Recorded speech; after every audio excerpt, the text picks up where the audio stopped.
The financial services industry, the conventional wisdom from what I read and learned, and check me if I'm wrong, is this kind of accumulation, nest egg, let's build the biggest pile of cash that we can so that at retirement, then I can start spending that pile slowly over time. And I guess it was in the 90s, a guy named William Bengen came up with this 4% rule.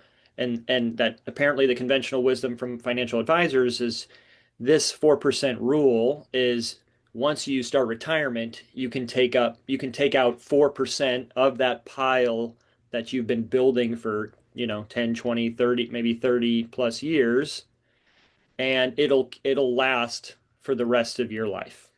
Right. And so then your retirement, I guess, would be taken care of. Whether there's an there's several questions I have about that, but is there anything you want to add to that or take away?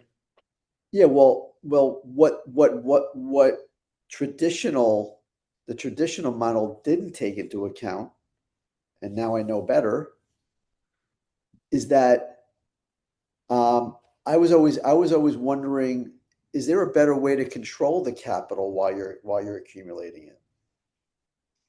Because most of what traditional, financial services models dictate is that you give control of these assets to a third party, and they're going to, in their professionalism, help manage for that accumulation, but they never solve for where that initial control of your capital starts.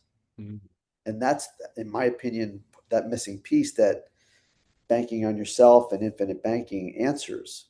But no, you're right about the you accumulate and you help people accumulate and get rates of return on monies that they're accumulating in various different, whether it be non-qualified and qualified accounts, retirement accounts, 401ks, pension plans. You do a reverse engineer where you start with the end goal in mind in the asset total that you then can safely withdraw, as you said, from this gentleman, 4% withdrawal rule, and then work backwards.